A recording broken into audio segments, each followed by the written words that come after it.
Bonjour, rebonjour. J'attends quelques personnes. Ce sont des petits réels, des petits lives que je m'amuse à faire tous les vendredis. Cette fois-ci, je vais le faire en direct avant Rosh Hashanah, puisque Shabbat, ce soir, c'est Rosh Hashanah, c'est le début de l'année, la tête de l'année. Rosh, c'est la tête de l'année. La tête. Il y a beaucoup de choses dans la tête de l'homme. Si vous analysez les pensées de l'homme, elles se mouvoient, en fait, c'est le flot et le fléau des flots de pensée. Tous les vendredis, le Gaon Ben Ish Hai, grand célèbre rabbin de Bagdad, il y a 130 années, il a écrit une ségoula, une prière. Alors aujourd'hui, ségoula, c'est toujours magique. Bah, ségoula, oh.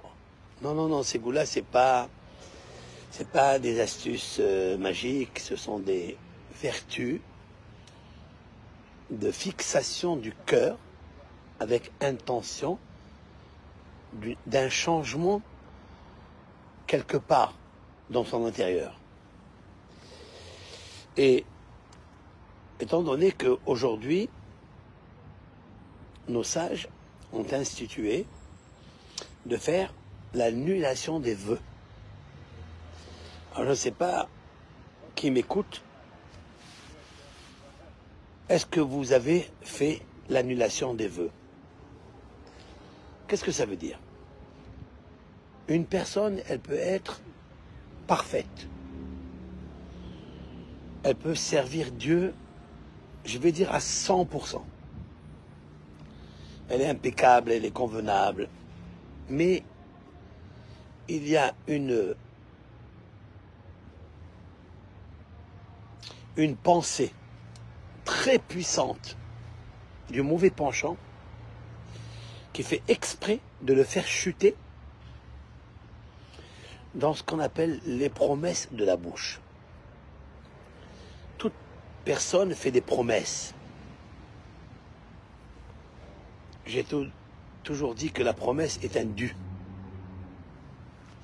Et bien entendu, ces promesses sont étendues, mais jamais respectées. Il est très rare qu'une personne respecte ses promesses à 100%. Le mauvais penchant travaille énormément sur l'homme pour le faire succomber.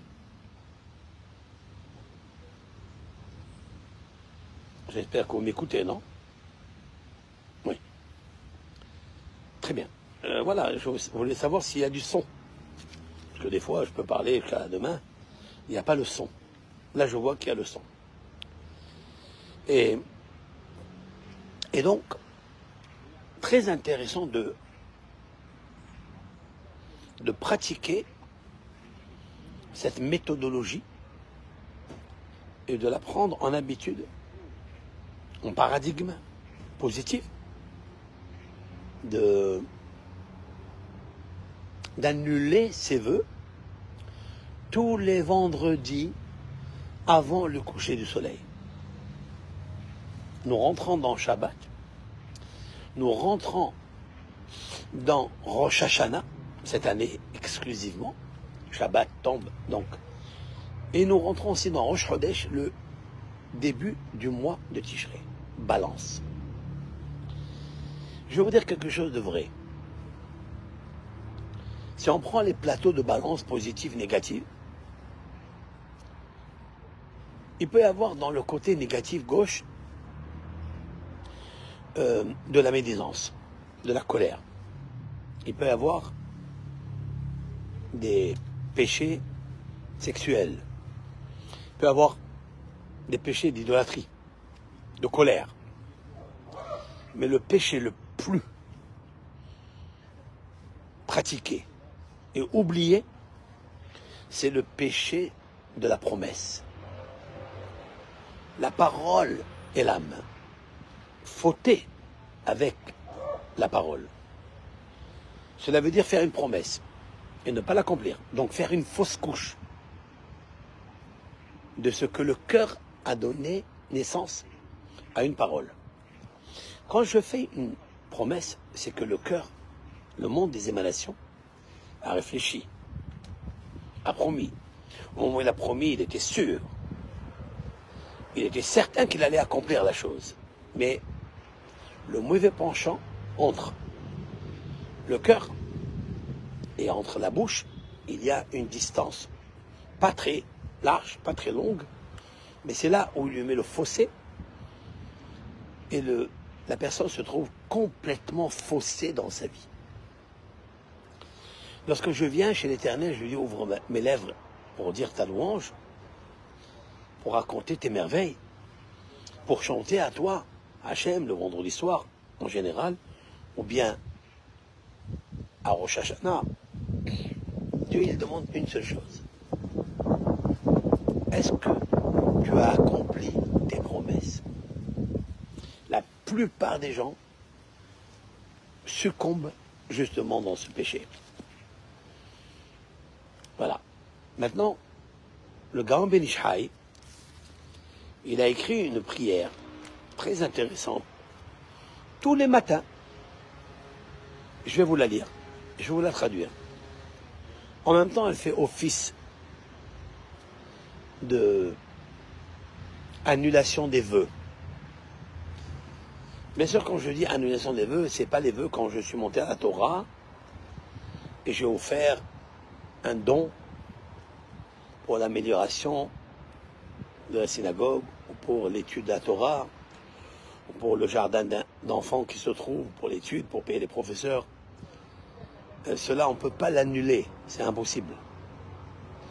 Parce qu'une promesse est un dû, c'est comme s'il était déjà dans la poche de la trésorerie de la synagogue. Vous ne pouvez pas changer d'avis. Pas dire, moi, oui, mais j'ai dit, mais je vais l'annuler le vœu. Tu ne peux pas. Parce que quand tu promets quelque chose au Beth Amikdash, il est déjà dans la caisse du Beth Amikdash. Donc on ne peut pas revenir. Ici, on parle des promesses qu'une personne a faites à son camarade et il lui dit, voilà, si tu fais ça, je vais te donner ça, je te promets, et ça et ça. Ça, c'est très important. Et faire une fausse couche sur cela, ça attire des ennuis. Nos sages, de mémoire bénie, ont compris l'astuce du mauvais penchant et ils ont institué une lecture qui se fait à la demande de 3 rabbins assis comme des juges, et les personnes qui ont fait tous ces vœux, ou bien il existe des serments que l'on peut faire dans le rêve, des vœux dans le rêve, qu'on a oubliés. Donc on inclut dans tout un formulaire toutes ces paroles-là qu'on a pu dire exprès, par inadvertance ou autre. On demande à ces rabbins d'annuler ces vœux. Les rabbins vont entendre et ils vont dire Mutarim lachem, mutarim lachem, mutarim lachem. Ça veut dire on va dénouer, on va détacher la chaîne de la promesse, on va pardonner. C'est-à-dire, les paroles qui ont fait quelque chose d'illicite, les paroles des rabbins vont faire quelque chose de licite, quelque chose de permis, quelque chose qui est permis. C'est-à-dire qui va retirer l'enchaînement de l'âme qui a promis, parce que l'âme, c'est la parole, et l'âme, quand elle promet, elle doit accomplir. Alors, l'âme vivante, c'est 3 rabbins qui vont annuler les paroles de l'âme. Très intéressant ça. Maintenant, je vais vous lire. En même temps, ça fait office de ce que nous devons tous les vendredis, c'est-à-dire, c'est l'approche du Shabbat pour entrer dans le Shabbat. Qu'est-ce qu'il y a dans le Shabbat? Le Shabbat, il y a que, il est même interdit, bien sûr, de travailler, 39 travaux, mais il y a quelque chose de particulier que Ésaïe, le prophète, a recommandé. C'est que le Shabbat doit être un repos total de l'action, de la pensée et de la parole. interdit de parler des paroles inutiles ou bien des paroles d'affaires, business, interdit le jour de Shabbat. Nous allons profiter de cette sainteté pour annuler toutes les paroles qui ont été dites pendant toute la semaine. Ça peut être des paroles illicites, interdites, vulgaires, des malédictions, etc. Nous allons les annuler maintenant. Et bien sûr, s'il y a eu promesse aussi, s'il y a eu un vœu, c'est-à-dire pas un vœu qui est pour une synagogue ou pour un pauvre. Si quelqu'un dit je donne 5 euros à un pauvre, il faut considérer que les 5 euros sont déjà dans la poche du pauvre. Et il faille les donner. On ne peut pas se dépatouiller de ça. Maintenant, il y a des vœux qu'on dit avec la parole uniquement. Et ça aussi, ça apporte un grand problème, je veux dire. Voilà donc, je vais vous lire ensemble, traduire.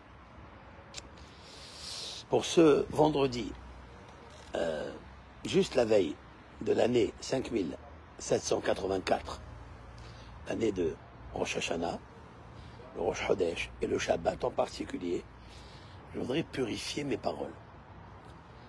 Je vais lire et traduire simultanément. Hareni megale dati, me voici révélé ma pensée. Ursoni, et ma volonté. L'ifne akadosh baruch hu, devant l'Éternel, béni soit-il.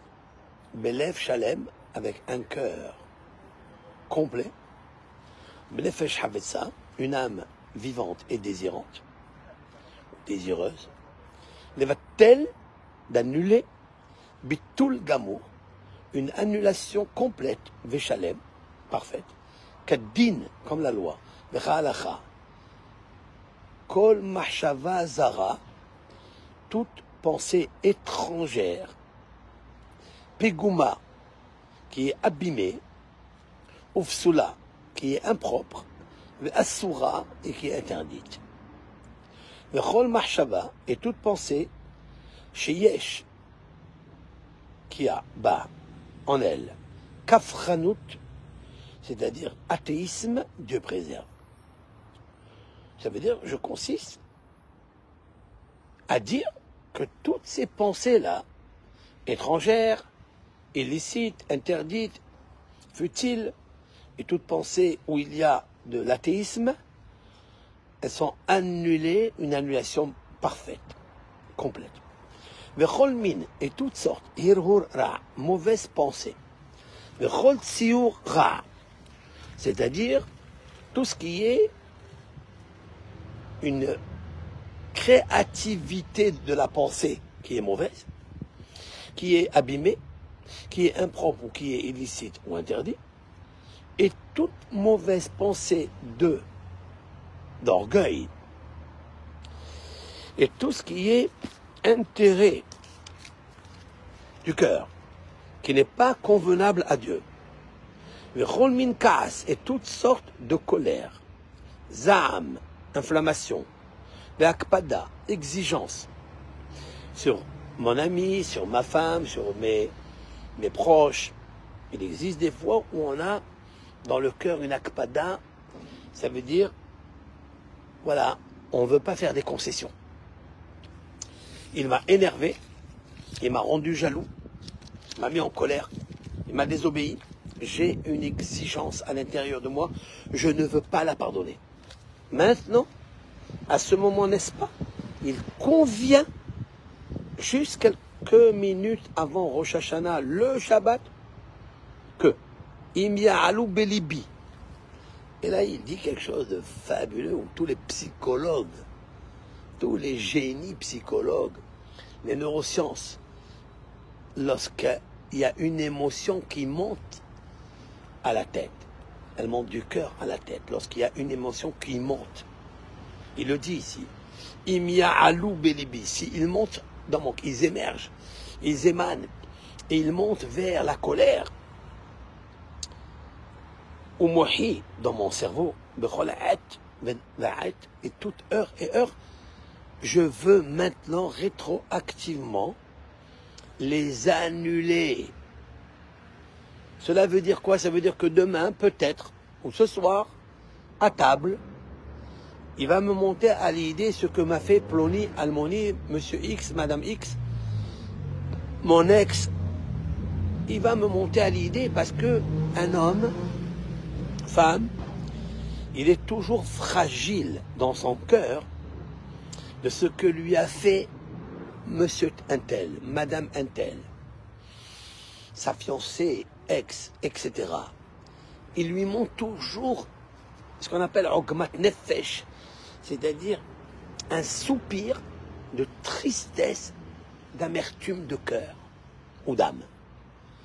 Maintenant, j'envoie l'antimissile dans mon cœur que si il m'arrive par fragilité, par faiblesse, qu'il y a une pensée quelconque, je l'annule maintenant à partir de cette seconde-là. Parce que cette seconde-là, c'est-à-dire le moment où je vous parle, c'est un moment où le Zohar HaKadosh, Rabbi Shimon Bar Yochai, il dit que l'Éternel repousse, évince et chasse toutes les forces négatives qui veulent énerver et mettre la panique et la pagaille dans un foyer le jour du Shabbat. Parce qu'ils disent que grâce au Shabbat, nous pouvons être sauvés et Dieu peut nous pardonner. Comme dit le Talmud, Imishmeru Shabbat Ahat, même si le peuple d'Israël transgresse tous les 10 commandements et ils observent un seul Shabbat, je leur pardonne leurs fautes. Le mauvais penchant, la justice négative, celle qui n'est pas bienveillante, celle qui veut accuser, celle qui veut toujours critiquer et inciter la provocation des accusations, elle n'aime pas ça. Elle ne veut pas. Elle dit comment? L'homme, il a fauté devant toi, Hachem. Je veux respecter ta gloire. Eh bien, je ne le laisserai pas. Je vais m'immiscer dans sa vie et je vais l'énerver le jour de Shabbat. Comme ça, il va allumer le feu de la colère le jour du Shabbat. C'est pire que le feu de la voiture. C'est pire que le feu du téléphone. La colère du Shabbat, c'est-à-dire pendant le Shabbat, elle est pire que les travaux de Shabbat. Parce que les travaux du Shabbat se font dans l'acte de corps, tandis que la colère du Shabbat se fait dans l'âme de l'âme. Et ça, c'est ce qu'il recherche, lui. Il recherche à nous énerver, à mettre la pagaille dans nos maisons. C'est la raison pour laquelle, à partir de maintenant, j'invite ma pensée, mon cœur, avec un désir ardent d'annuler une annulation complète, les vœux que j'ai dit à mon ami que je n'ai pas accompli, les serments que j'ai faits dans le rêve ou les promesses que j'ai faites dans les rêves à une personne que je n'ai pas accompli, que ce soit tout annulé comme le Hametz, comme la force de nos sages d'annuler le Hametz, ce sont le pain azim qui se trouve dans la maison que tu ne sais pas où il est et que le jour de Pessah, tu ne veux pas qu'il soit, ni qu'il soit vu, ni qu'il soit possédé par une âme juive. Je dois l'annuler, Bitoul Gamour, le brûler, et afin que quand elle monte cette idée de kafranout ou de colère, eh bien qu'elle soit annulée d'office. Ça, c'est justement ce que le Gaon Ben Ishai a dit de lire tous les jours. Je dis toujours que tous les soirs, n'attendez pas vendredi pour le faire. Tous les soirs, il convient à chacun, n'est-ce pas, de penser avant de dormir, de dire qu'est-ce que j'ai fait cette journée. Est-ce que cette journée, j'ai dit un mot comme ça, un mot de travers? Est-ce que j'ai promis à quelqu'un que je n'ai pas encore accompli? Ou bien, je vais arrêter de promettre les choses. Arrêter de promettre les paroles à quelqu'un. Je vais t'amener quelque chose, je vais te donner un cadeau, je vais te faire ceci, je vais te faire cela. Arrêtons de faire ça. Car ça entraîne beaucoup, beaucoup de malaise, de malheur surtout, malheureusement. Lo yahel devaro, krol asher yotzi mipiv ya'aseh. La Torah nous a déjà dit qu'une personne qui fait un vœu ne doit pas profaner sa parole. Lorsqu'une personne profane sa parole, elle a tout perdu. Elle a tout perdu. J'en ai des petites histoires de kabbalistes et des histoires du Harizal concernant les promesses qu'une personne a faites et qu'il n'a pas accomplies.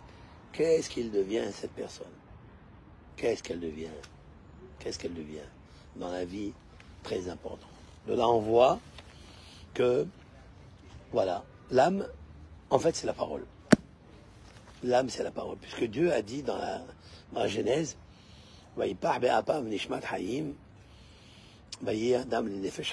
et l'Éternel a insufflé dans les narines de l'homme, Adam Arishon, Nishmat Haïm, une âme vivante.